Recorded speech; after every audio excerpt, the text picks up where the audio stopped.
Seguimos caminando rumbo al plebiscito del 17 de diciembre. Fíjese que el artículo 5 de esta propuesta constitucional dice que la Constitución reconoce a los pueblos indígenas como parte de la nación chilena, que es una indivisible. El Estado respetará y permitirá y proveerá sus derechos individuales y colectivos garantizados por esta Constitución, las leyes y los tratados internacionales ratificados por Chile y que se encuentren vigentes. ¿Es suficiente esto? Estoy tomando una parte, para quienes representan los pueblos originarios, particularmente el mundo mapuche, acá en la Araucanía? Es el tema que hoy día queremos analizar y para ello tenemos un panel especial. Estamos saludando al abogado y director ejecutivo de Fundación Requisuán, Richard Caifal. Bienvenido, Richard, gracias por acompañarnos. Muchas gracias, Miguel Ángel, gusto saludarte y compartir este espacio contigo y con los invitados. Está con nosotros el cientista político, asesor de asuntos indígenas del Partido Socialista, Guido Conejeros, a quien también le damos la bienvenida. Gracias por estar con nosotros, Guido. Muchas gracias, don Miguel Ángel. También saludar, a don Richard y también a las personas que nos escuchan y también nos pueden ver a través de esta importante canal. Bueno, y a través de la línea online vamos a saludar al historiador e investigador adjunto del Centro de Estudios Interétnicos e Interculturales de la Universidad de la Frontera, Sergio Cañuqueo Huircapán, a quien le agradezco, Sergio, el tiempo y la disposición para aceptar esta invitación a conversar. Bienvenido, buenas noches. Y bueno, también siempre es bueno verse con gente conocida, por lo menos por este medio. Eso, a Richard y a Guido. Eso es muy interesante. ¿Cómo está viendo la academia, Sergio, el proyecto constitucional? Leíamos una parte de este artículo 5. ¿Es suficiente? ¿Falta? ¿Hay algo que en definitiva ustedes esperarían que pudiese ser más contundente? Mira, en términos concretos sí. Yo creo que hay tres aspectos concretos que deberían haber estado ahí. Uno, dice mención con la deuda histórica. La deuda histórica, digamos, en términos de que los pueblos indígenas en general fueron, digamos, reducidos de sus territorios y por lo tanto condenados, digamos, a una pobreza estructural. Entonces, por lo tanto, un reconocimiento a esa deuda histórica hubiera sido como un gesto mínimo. El segundo aspecto tiene que ver con el tema de la preexistencia. La preexistencia no es un tema al azar. La preexistencia, por ejemplo, en este caso, si no se coloca la preexistencia, por ejemplo, ya se coloca un cortapiso, por ejemplo, a lo que son los tratados, digamos, coloniales, y que otorgaban, digamos, un reconocimiento al territorio autónomo mapuche durante 3 siglos. Y lo tercero creo que tiene que ver con el derecho a la autodeterminación. El derecho a la autodeterminación es un derecho colectivo que permite a los sujetos establecer cuáles son sus, por ejemplo, cuál es su visión para gobernarse. O sea, y en este sentido, por ejemplo, eso da pie, por ejemplo, al tema del autogobierno, ya sea, por ejemplo, en autonomías, comunas autónomas, territorios autónomos, que permiten, digamos, una administración propia. Y que eso está inspirado, digamos, en el Convenio 169, pero también está inspirado en otras normas internacionales. Entonces, ahí, digamos, hay tres aspectos que a mí me generan una cierta tensión con este texto. Richard, ¿comparte las aprensiones? ¿Cómo mira usted esta propuesta constitucional? Bueno, lo primero que hay que señalar que muchos de esos aspectos estaban considerados o contemplados en la propuesta de la ex convención constitucional, ¿cierto? Sergio allí planteaba el tema de la autonomía, estaba planteado la autonomía, la plurinacionalidad, sistemas de justicia, etcétera, etcétera. Pero eso fue rechazado, yo creo que de manera muy transversal por la ciudadanía.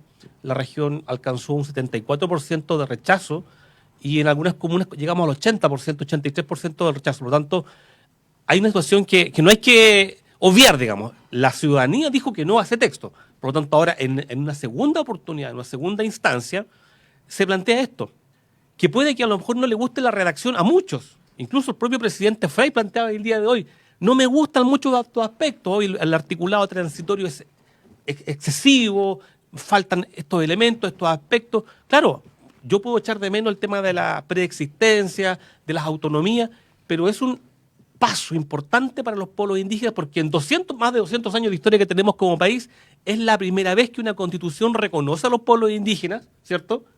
La constitución reconoce a los pueblos indígenas como parte de la nación chilena, que es una indivisible. Puede que no te guste esa frase de la nación chilena única e indivisible, pero el plebiscito pasado te dijo que no a la plurinacionalidad. Pero además respeta y promueve los derechos individuales y colectivos garantizados por la Constitución, las leyes y los tratados internacionales ratificados por Chile que se encuentre vigente. ¿Cuál tratado internacional que está ratificado por Chile que se encuentre vigente? El convenio 169 de la OIT. O sea, no está todo perdido, esto no es el fin del mundo, es un piso. Por supuesto que no va a ser todo lo que yo quiero, pero es un mínimo respecto del cual podemos empezar a construir el futuro de nuestro país. Por eso yo estoy por la opción a favor, si no estaría en contra, digamos, porque no me gusta la redacción o deja muchas materias fuera de lo que yo a lo mejor pretendía, que requería o reivindicaba, digamos. Y además cerramos un ciclo importante que es el acuerdo de Imperial del año 89. Es mejor que nada, dice usted. Claro, o sea, si revisamos la Constitución actual, revisamos la 25 y todas las anteriores, no hay ningún aspecto de esas constituciones que haga alusión, salvo el reglamento constitucional del año 1822, digamos. Pero estamos hablando ya de cerca de 2 siglos, digamos, y actualmente no había absolutamente nada. Eso es un piso. Insisto, puede que no te guste la redacción, porque también en algún momento se habló de que no se había participado, no se habían considerado, que no había reconocimiento. Bueno, hay un reconocimiento y está explícito, y a lo menos también otro articulado, el 51, refiere de que la ley podrá promover la participación de los pueblos indígenas en el Congreso Nacional. Por lo tanto, lo que no pueda caber o lo que no se haya podido discutir perfectamente el día de mañana con la participación indígena de manera democrática, institucionalizada, podemos ir avanzando con un piso mínimo que establece este artículo 5 y que obviamente lo considero positivo. No es todo lo que yo quiero, pero es un avance sustancial. Guido, ¿reconoce usted en esto un piso, como dice Richard, para ir partiendo respecto de lo que espera definitivamente los pueblos originarios? Mire, para nosotros como indígenas, la verdad es que esta es una constitución, digamos, que no tiene por cómo, digamos, defenderse particularmente el artículo 5, porque efectivamente señala el reconocimiento de los pueblos indígenas como parte de una nación. Y ahí está el problema, porque confunde, digamos, el concepto de nación, porque ¿qué es una nación? Una nación, digamos, tiene elementos simbólicos y culturales, ¿ya?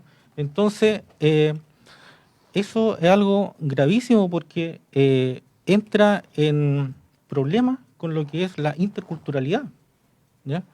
Porque está bien, por ejemplo, que aparezca quizás en el primer artículo relacionado con que existe la nación única e indivisible, pero la carga, la carga del punto de vista del derecho, que nuevamente la nación se referente en el artículo 5, o sea, prácticamente excluye y elimina, digamos, los derechos y el diálogo intercultural que tan necesario lo han, digamos, demandado también por mucho tiempo los pueblos indígenas. Los 10 pueblos indígenas, digamos, que actualmente existen en el país. Bueno, Sergio, el punto es que el nacer en este territorio es considerado chileno. Es también hay un tema que en definitiva genera algún grado de ruido entre el mundo indígena. A ver, yo creo que aquí hay que ver también algunos aspectos que tienen que ver con cómo se va a interpretar esto. Ya al colocar un cortapiso, por ejemplo, como, digamos, al no reconocer, por ejemplo, la preexistencia, podemos llegar a 2 discusiones que tienen implicancia en el tema de tierra y territorio. Uno, si esta redacción se mantiene, aquí podrían pasar 2 cosas. Es el Estado el que reconoce a los pueblos indígenas y en esa lógica, ¿qué tierras reconoce de los pueblos indígenas? Y ahí se genera un problema. O sea, si nosotros estamos pensando, por ejemplo, con la creación de las provincias de Arauco y Valdivia, eso nos daría, por ejemplo, aproximadamente 3.000, o sea, 3 millones de hectáreas, según el cálculo que hizo Eulogio Robles, digamos, a principios del siglo XX, y que después también lo planteó Víctor Toledo Yacaqueo. Pero si ese aspecto se aterriza a la entrega de los títulos de merced, hoy en día, por ejemplo, habría muchas comunidades que se les reconocería como tierras ancestrales solamente lo del título de merced. Y ese es un problema complejo, ya que en ese sentido, por ejemplo, si se llega a interpretar de esa manera, podríamos llegar a la idea de que solamente el Estado tiene que, por decirlo así, tiene que reparar solamente ese aspecto, siendo que el producto de la colonización dejó otras heridas, o sea, pérdida económica, reducción del territorio. Tenemos que pensar que una vez que se terminó el proceso de reducción, por ejemplo, el porcentaje de hectáreas por persona era 4 hectáreas. En el caso, por ejemplo, de la caja de colonización, la ley dictaba que por padre de familia se daban 40 hectáreas y 20 hectáreas por hijo varón. O sea, la interpretación que se pueda dar a este texto puede llevar, digamos, a tensar lo que es, digamos, el artículo 20b de la ley de la CONADI. O sea, y eso ya genera un conflicto en el tiempo. O sea, ahí, por eso que la deuda histórica debe establecerse, porque así como el convenio lo plantea, el convenio 169 plantea también el tema de la reparación. Entonces, esa reparación tiene que estar ajustada y justamente el texto tiene que llevar a eso. Entonces, el punto va a ser, ¿qué va a reparar el Estado chileno con esta Constitución? Sí, a mí me parece interesante, Richard, lo que se plantea, porque se habla de una Constitución que nos va a regir para los próximos, a lo menos próximos 50 años. Se habla de una Carta Magna de futuro, pero acá se pone el acento en la historia. ¿Cómo conjugar esos dos elementos de una Constitución, abogado? Primero que todo, hagamos el ejercicio, saca el reconocimiento constitucional. Tenemos absolutamente nada, cero. Y hemos ya transitado durante estos últimos 30 años con, yo creo, unos 10 u 11 proyectos de reconocimiento que han entrado al Parlamento del año 1991 en adelante. Ninguno de ellos ha sido discutido ni aprobado, ni siquiera han avanzado en el Parlamento en la discusión. Por lo tanto, tenemos una oportunidad. Insisto, esto no es todo lo que a lo mejor se pretende o se quiere, pero tampoco la Constitución, aún en el caso de establecer un reconocimiento, lo va a hacer de manera detallada, ni meticulosa, ni como un reglamento. La Constitución de todos los países establece principios, valores o directrices hacia dónde tenemos que caminar. Por lo tanto, si queremos hablar del tema tierra u otros aspectos, la Constitución simplemente no los va a abordar porque no es su materia. Es la ley la que después tiene que definir aquellos aspectos que son en el día a día, entrega de tierra, artículo 20 o artículo 20, letra A o B. Entonces la Constitución no llega a esos aspectos. La Constitución simplemente establece el norte. Y aquí se está fijando un norte. Digo, hagamos el ejercicio. No tengamos ningún reconocimiento. ¿Desde qué vamos a avanzar o desde qué vamos a construir si al día de hoy no hemos podido materializar una consagración constitucional? Por eso es tan importante este aspecto del respeto y promoción de los derechos individuales y colectivos. Obviamente no va a hablar del tema de tierra, obvio que no, pero sí está hablando de elementos que hoy día, en este caso el Convenio 169, sí aborda. Aquí no se trata de modificar ni derogar el Convenio 169, muy por el contrario. Creo que existe la oportunidad incluso de poder ya de alguna manera implementarlo. Y respecto del articulado de la ley indígena, yo creo que a esta altura el partido, ese artículo tiene que ser modificado. La ley indígena tiene que ser modificada, actualizada en diversos aspectos, porque la realidad ya la sobrepasó. Artículo 17, que tiene que ver con los derechos de herencia. Artículo 20. La única alternativa que tenemos hoy día para mitigar, reparar esta deuda histórica es el tema de tierra, sabiendo que muchos de nuestros hermanos están en la región metropolitana. Más del 50% de nuestros hermanos están allá. No residen acá en la región de la Araucanía. 614.000 en la región metropolitana, 314.000 acá. no es la única solución, no es la única respuesta que el Estado tiene que dar a la reivindicación de la reparación. Esto tiene que ser parte también, como te decía, de regirnos por un principio, por una máxima, y esa máxima hoy día está a la posibilidad de poder aprobarla el 17 de diciembre. Eso es básicamente lo que yo creo, digamos. Sí, es una puerta abierta, una posibilidad de ir avanzando, Guido, en la forma que está estipulado el reconocimiento de la interculturalidad, del reconocimiento en definitiva de los pueblos indígenas. La verdad es que esta propuesta de constitución, que la tengo acá, el día de ayer me di el tiempo de solicitarlo, y la verdad es que tiene bastantes disposiciones transitorias, Ya. lo cual, digamos, genera bastante incertidumbre porque tiene mucho articulado que, en definitiva, para que transformarse en ley, van a pasar dentro de los próximos 5 años en discusión en el Congreso, lo cual, digamos, genera incertidumbre. Entonces, las personas que piensan que votando a favor con esto se va a lograr el día de mañana tener una nueva constitución, es mentira. Es mentira porque tiene disposiciones transitorias y para que eso, digamos, se materialice van a pasar muchos años, más una discusión, digamos, en el Congreso.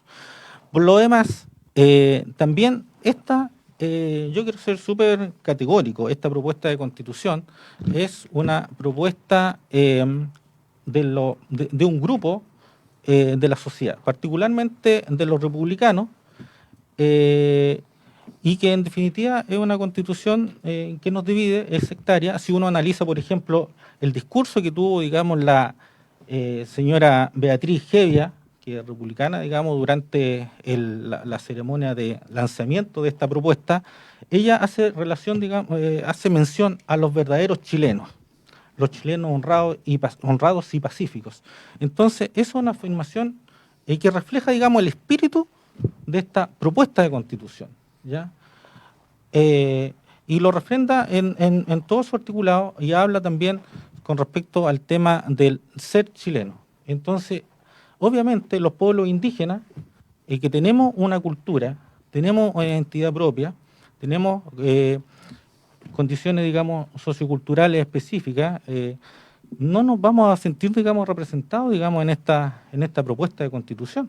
Guido. Entonces, claramente ahí lo que se pretende es la cultura lo que está detrás, porque en definitiva los republicanos y todo este grupo de personas, obviamente no quieren, digamos, no quieren asumir la realidad social en el cual, digamos, se encuentra el país. Guido, pero este mismo argumento que usted me entrega respecto de quienes mayoritariamente hicieron este documento, era lo que en el otro lado se planteaba en la propuesta que fue rechazada, que se decía es un sector mayoritario de centro-izquierda que no reconoce otro Chile. Entonces, es una situación compleja desde ese punto de vista, porque con mayorías, digo, relativas, se va generando esta división desde lo político.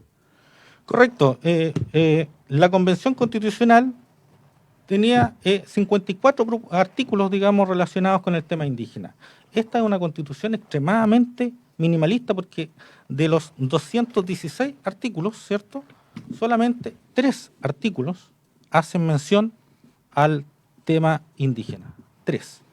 Entonces, obviamente, digamos, la votación en contra yo creo que es la mejor alternativa como para poder, digamos, que los pueblos indígenas, digamos, tengan una buena constitución y se puedan adoptar todas las medidas legislativas, digamos, que le pueda favorecer a la situación, digamos, del país. Sergio, está claro que rechazado esta propuesta el 17 de diciembre nos quedamos con la actual constitución. ¿Qué posibilidades ve usted que en este cuerpo legal que nos rige hoy día se pueda avanzar respecto de lo que en definitiva se aspira como pueblos originarios? Sí, bueno, aquí tengo un informe que es el informe final de la sistematización del proceso de consulta constituyente indígena que se realizó en el 2017, y lo interesante de esto es que hay una serie de propuestas que levantaron dirigentes de base. Ahora, es claro que todas estas propuestas que hablan de plurinacionalidad, hablan de un montón de aspectos, uno lo puede resumir, digamos, en que de lo que el camino, digamos, debería partir de un reconocimiento que plantee, o sea, que salga con un planteamiento de el mundo indígena. Y en este sentido, yo veo que acá hay poca posibilidad digamos, con este texto yo creo que es más limitado. Yo creo que en una segunda fase, digamos, puede existir una consulta indígena con un texto, digamos, que pueda representar al mundo indígena, pero desde abajo. Yo creo que ese es un aspecto sumamente relevante. O sea, sin representación desde abajo es súper difícil sostener, digamos, una ley o un articulado. O sea, eso tiene que sostenerse desde algún lado. Y es por eso que también cuando planteaba el tema de esta, digamos, del artículo 5, yo veo un cortapiso que, por ejemplo, en el derecho a la autodeterminación, como bien mencionaba Richard, claro, tenemos más de 600.000 mapuches en Santiago, pero muchos de esos mapuches están obligados a vivir en Santiago. O sea, en estos momentos no tenemos ningún instrumento que nos diga cuántos de estos mapuches se quisieran volver a su territorio y desde su territorio poder desarrollarse, digamos, desde una calidad de vida que les genere un desarrollo.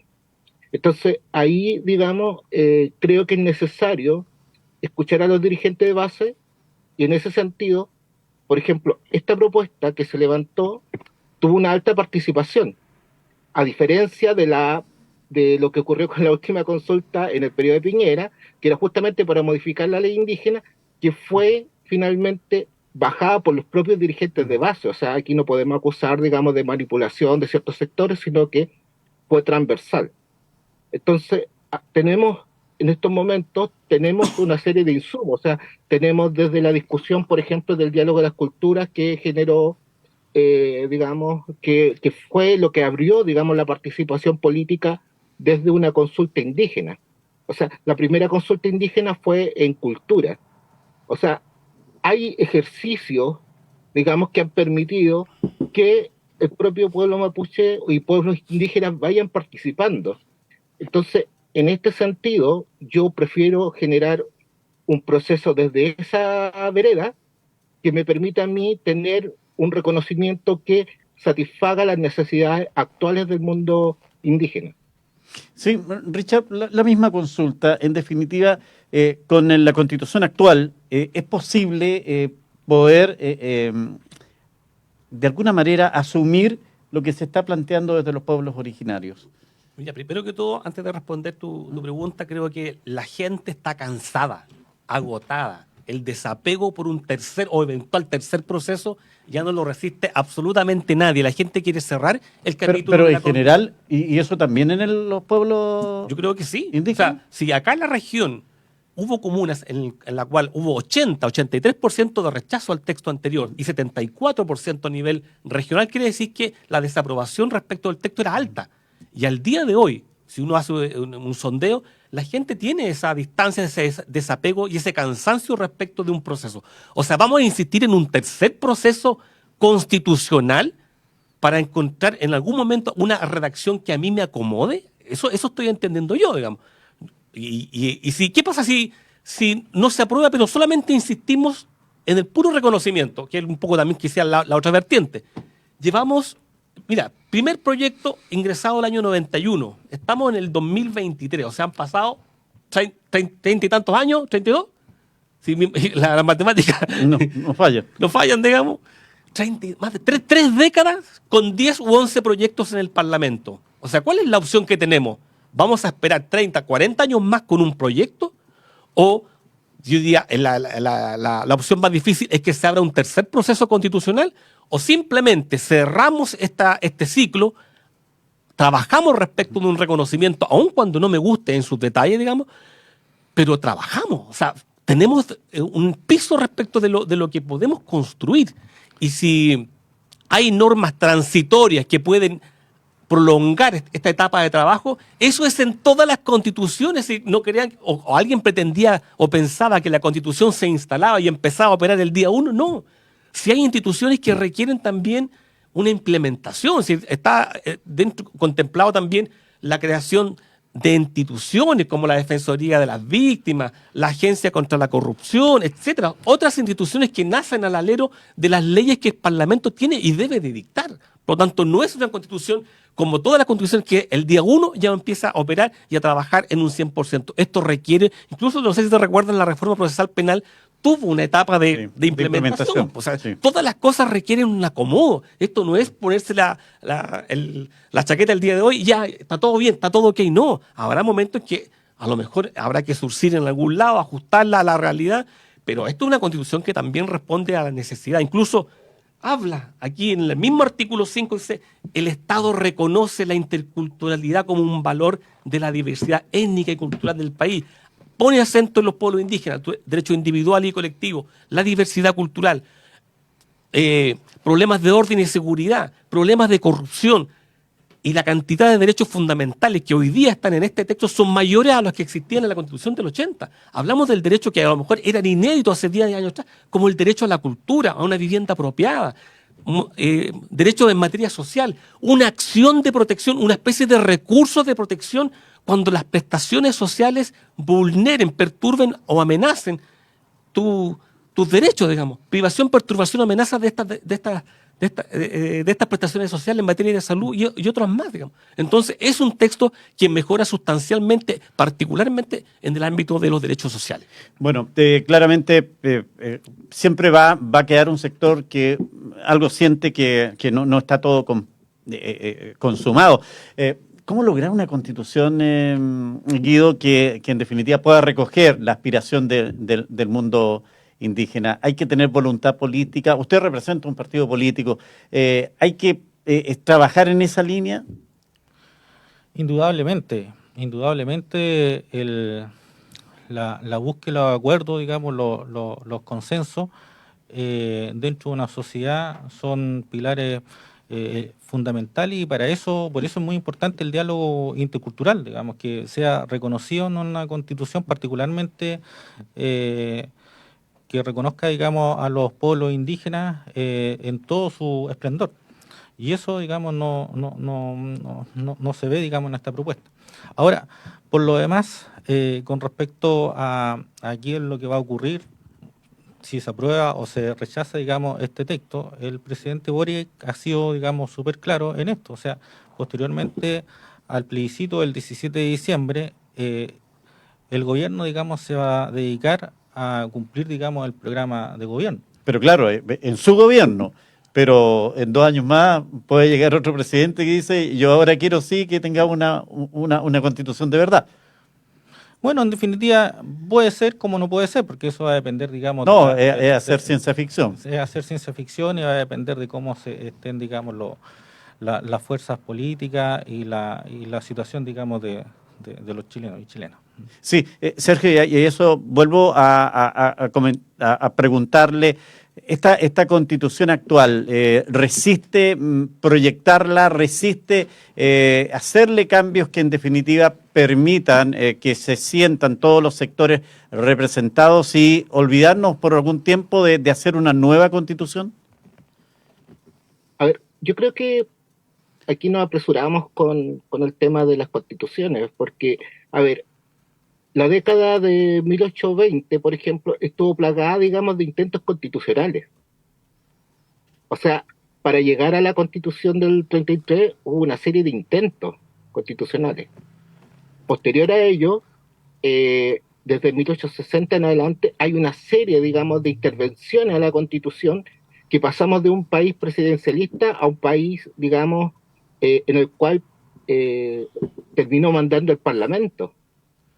Y tuvo que existir una nueva constitución después de una serie de matanzas, después de una serie de situaciones de corrupción, de corruptelas que era transversalizado, para llegar de nuevo a una constitución presidencialista. O sea, las constituciones no son, a ver, como dijo Richard, se instalan, digamos, en el tiempo, pero tienen que tener un mínimo de acuerdo.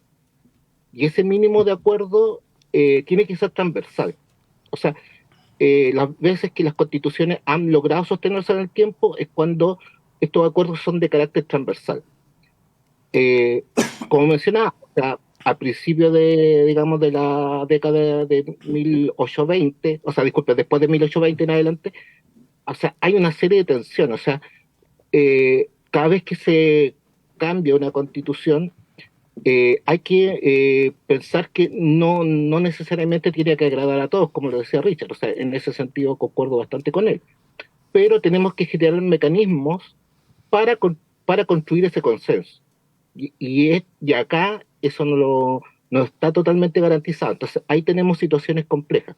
Entonces, por lo tanto, podemos tener un texto que lo podamos aprobar, pero finalmente va a generar tanta tensión social que en un par de años más se va a querer construir otro texto constitucional. Ahora, de que si la gente está cansada, por ejemplo, es probable que la gente, digamos, esté más cansada de la actitud del mundo político que de la participación cívica. Y lo digo esto, ¿por qué? Porque el mundo indígena participó por lo menos de siete consultas indígenas entre el 2015 en adelante. O sea, no es menor, o sea, incluso 2 consultas, hasta 3 consultas por año, en algunos casos. O sea, consultan en distintas materias. O sea, no es que la gente se reste a participar, la gente participa cuando ve que se puede construir un consenso, que eso que se construye va a impactar en su cotidiano o va a generar un marco digamos, para su desenvolvimiento, para su proyección como persona o colectivo. Y eso yo veo que no está desarrollado acá. Entonces, esta constitución se puede aprobar, pero a lo mejor va a ser más complejo el remedio que la enfermedad. Sí, pero en definitiva. Aquí hay una situación de fondo. O sea, esta situación en el fondo encubre un malestar social en el cual están cuestionadas todas las instituciones. O sea, recordemos que el levantamiento digamos, de octubre tiene que ver con un cuestionamiento, digamos, al Estado de manera transversal. O sea, no sé, y también a la sociedad, o sea, a la desigualdad social también. Entonces, ojo, o sea, a veces el remedio puede ser peor que la enfermedad. O sea, tengamos en cuenta también eso. Y es lo último que plantea Sergio, esta constitución no estaría representando a ese sector en ese levantamiento social.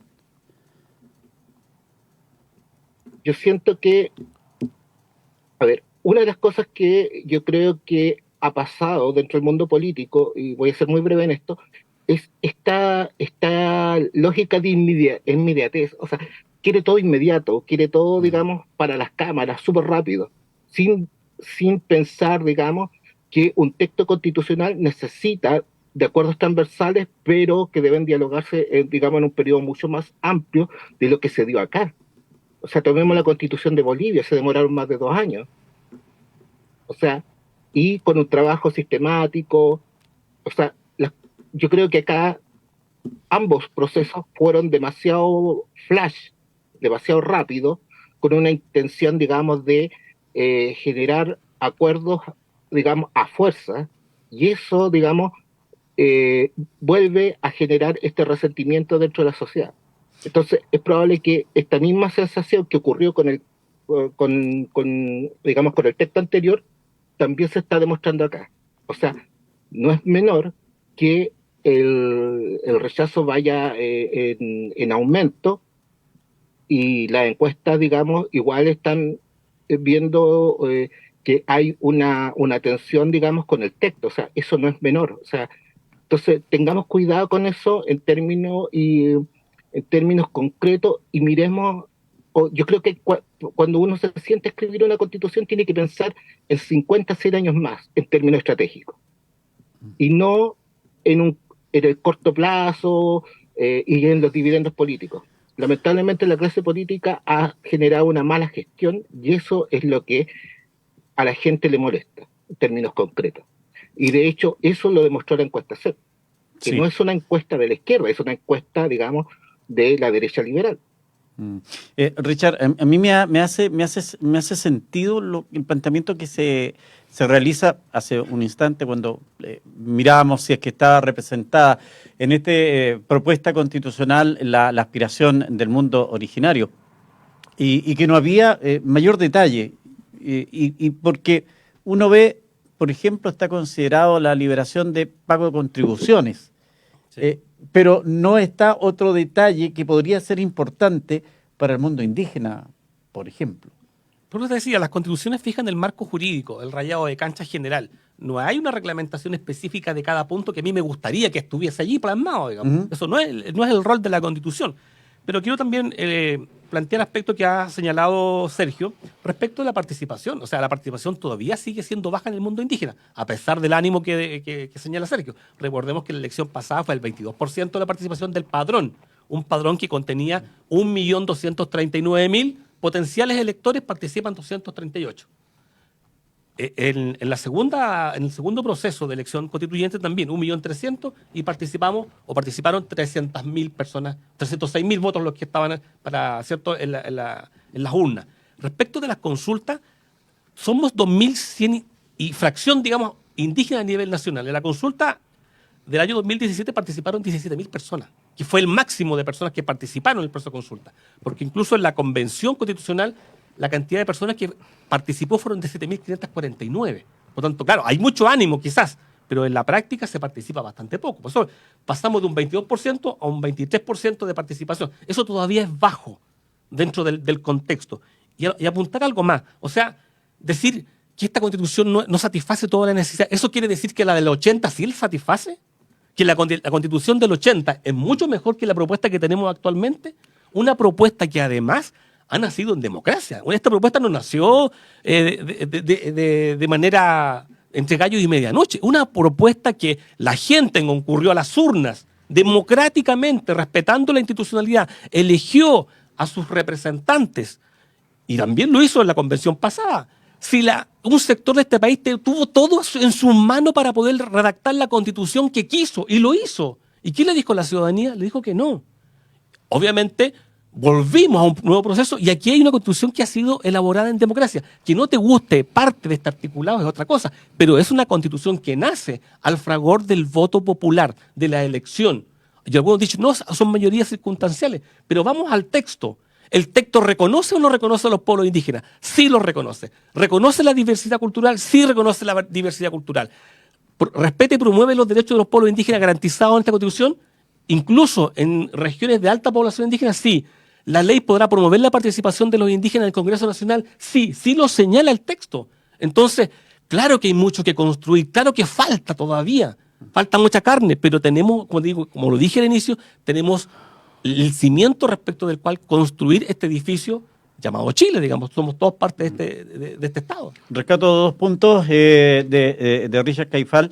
Guido, uno que dice en relación a la participación y a la representación. O sea, hay como mucho decir que pueblos originarios, que necesitamos esto y esto otro, pero al momento de pronunciarse en las urnas o de responder a un llamado cívico, es poco lo que se va. Por un lado. Y segundo, ¿reconoce usted que con esta constitución se podría avanzar mucho más en la demanda indígena que aprobando en el plebiscito del 17 de diciembre? Bueno, no lo digo yo, digamos, lo dice el Peña y Richard Caifal, que esta constitución le falta más. Y en ese sentido, esta es una constitución que genera, desde el punto de vista de la participación política de los pueblos indígenas, genera incertidumbre. ¿Cuál es la palabra, digamos, que más refleja esta incertidumbre? Se refleja en el artículo 51, inciso 2. Dice, podrá disponer de participación indígena. Podrá. Que lógicamente es una discusión que se da, digamos, en el Congreso, etcétera, etcétera. Pero con respecto a su consulta, don Miguel Ángel, estos son procesos que las comunidades indígenas necesitan, digamos, estar informadas, necesitan saber, digamos, de qué se trata al momento, digamos, de ir a las urnas. Y por eso es importante, digamos, estos espacios, los medios de comunicación, yo lo valoro, digamos, es muy importante. Y también el rol que pueden hacer, digamos, los dirigentes de las comunidades y también, digamos, de las autoridades tradicionales. Porque claramente ellos, digamos, no están reflejados en esta propuesta constitucional. Y también, cuando uno habla de diálogo intercultural, también, obviamente, no basta los indígenas, digamos, que están en los partidos políticos, sino también aquí uno reconoce que el pueblo mapuche tiene una diversidad. Hay personas que viven, digamos, en zona urbana, personas que viven en zonas rurales, hay personas, digamos, que pregonan la religión católica, evangélica, otros también mapuche. Entonces, somos un pueblo diverso y, en definitiva, también algunos que tienen diferentes tipos de actividades productivas, pero en definitiva es importante que las personas, el Estado, digamos, garantice que las personas estén adecuadamente informadas. Bueno, Sergio, hicimos alusión en la conversación en este programa de lo que dice en relación a los convenios internacionales, como el convenio 169 de la OIT. ¿Qué validez le entregan ustedes a este tipo de compromisos que ha firmado el Estado chileno con organismos internacionales, tomando en cuenta que hace un tiempo, unos días, una organización mapuche interpuso un recurso en los tribunales precisamente señalando de que todo este proceso constitucional constituyente no es válido al no haberse sometido a una consulta con los pueblos indígenas y con los mapuches? ¿Se está al debe respecto de lo que se ha firmado con compromisos con organismos internacionales, Sergio? Bueno, primero que nada, el convenio tiene que, el convenio genera directrices a implementar por un Estado en materia indígena. Y estas directrices, por ejemplo, han permitido el tema de las consultas indígenas. Y por lo tanto, plantea que el decreto 66 plantea que cualquier norma, digamos, que afecte a los pueblos indígenas deben ser consultadas. O sea, cualquier norma del Estado, cualquier acción del Estado que afecte al mundo indígena, el mundo indígena debe ser consultado. Y en este caso sí debería ser consultado, digamos, sí debería existir un proceso de consulta indígena. Ahora, ¿cómo existió, digamos, en el proceso anterior? En el proceso anterior existió un proceso de consulta indígena que fue muy bajo, y creo que ahí también hay que ver los aspectos, digamos, críticos que también tiene la dirigencia mapuche. O sea, aquí también hay que pensar que lo que plantea, digamos, la élite indígena no es lo mismo que plantea, digamos, la gente que está en la dirigencia de base. Por ejemplo, Richard decía 17.000 personas participaron en el proceso del 2017. Sí, participó esa cantidad de personas, pero todos eran dirigentes de comunidades indígenas o de asociaciones indígenas, la gran mayoría. Entonces, tienen un grado de legitimidad frente a sus comunidades. Ahora, en ese sentido, creo que es saludable, o sea, tenemos que pensar que la democracia es un mecanismo de convivencia, y las constituciones son ese marco para la convivencia. Entonces, por lo tanto, las consultas son parte, digamos, de esa convivencia. O sea, en Chile, digamos, no tenemos una cultura tan democrática como a mucha gente le gusta presumir.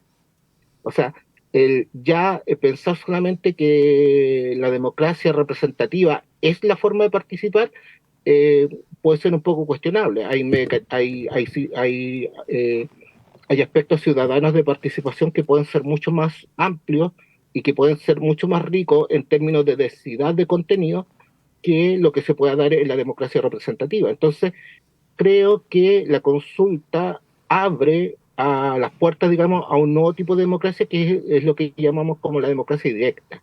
Esa democracia en la cual le consultamos a los sujetos desde abajo. Entonces creo que en ese sentido sería saludable que se hiciera una consulta indígena. Entonces, eso nos ayudaría, digamos, a generar un termómetro de si realmente este texto le está haciendo sentido a las personas o no. Ahora, si no se hace esa consulta, claro, o sea, claro, hay organizaciones que pueden apelar, digamos, a distintos espacios, digamos, que tienen que ver, que están relacionados con los derechos humanos para plantear esto. Pero creo que debería existir ese espíritu. Debería existir ese espíritu, digamos, de convivencia. Porque si estamos hablando de interculturalidad, justamente la interculturalidad radica en los diálogos. Y las consultas son procesos de diálogo. Son procesos de diálogos informados.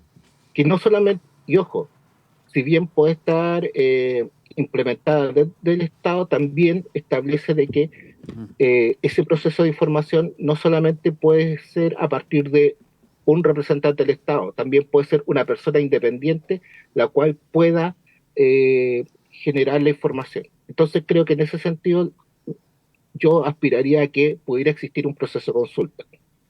Pero como lo estoy viendo actualmente, no veo esa posibilidad. Ya no fue, parece ya.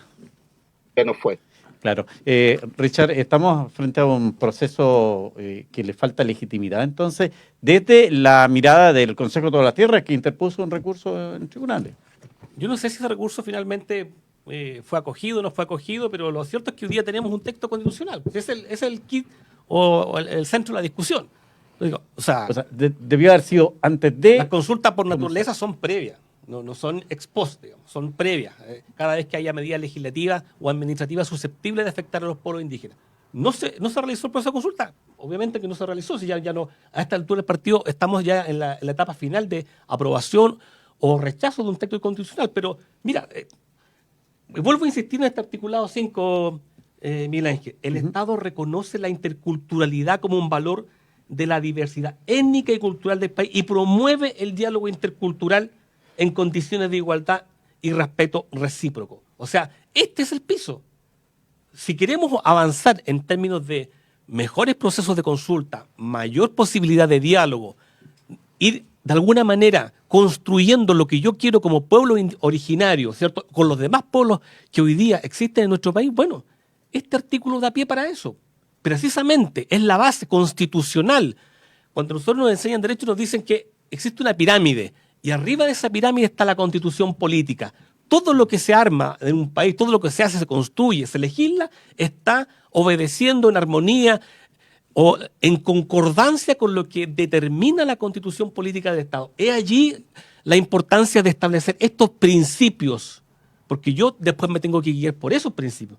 Por eso estamos llamando a la aprobación, porque si no diríamos, viste, esta constitución no dice absolutamente nada, es vacía. No, tiene contenido, claro que tiene contenido, tiene sustancia.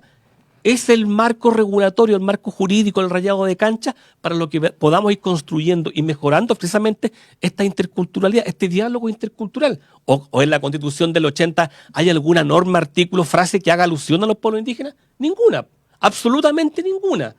¿Y cómo uno pretende entonces construir un país que hable de los pueblos indígenas si la Constitución no dice absolutamente nada? ¿Qué vamos a hacer de aquí para adelante, digamos?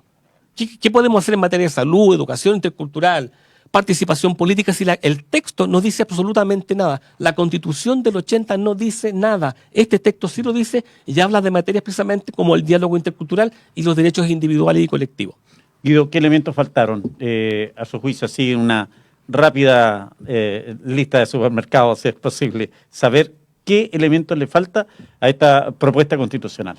Claramente falta, digamos, un adecuado reconocimiento constitucional. Ya, porque un poco cuáles son como los estándares que tuviera que llevar, los elementos mínimos, digamos, que tuviese que llevar una propuesta de constitución, al menos lo que señala, digamos, el convenio 169 de la OIT, que fue, en definitiva, entró en vigencia en Chile el 15 de septiembre del 2009, digamos, durante el gobierno de la presidenta Michelle Bachelet. Entonces, nosotros los pueblos indígenas siempre hemos buscado el diálogo, ¿ya?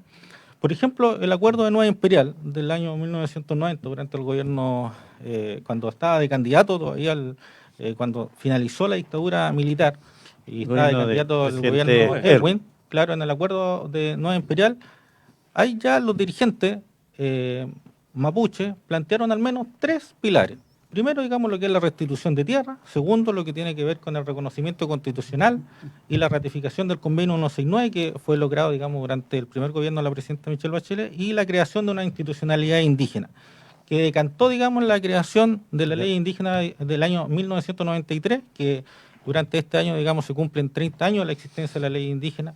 Y por tanto, digamos, se han hecho esos acercamientos políticos, pero claramente, digamos, el convenio 169 es un buen marco, digamos, referencial como para poder establecer los derechos individuales y colectivos, además, digamos, de la Declaración Universal de los Derechos de los Pueblos Indígenas de la Nación Unida, digamos, que también se encuentra presente en lo que es la legislación internacional, porque a nivel internacional existen, digamos, todos estos preceptos jurídicos, digamos, y el problema está en que no puede ser que un sector, digamos, de la sociedad, particularmente el Partido Republicano, quiera, digamos, cortarle la ala o quiera desconocer cuál es la realidad social y cultural que tiene, y la diversidad cultural, digamos, que tiene nuestro país.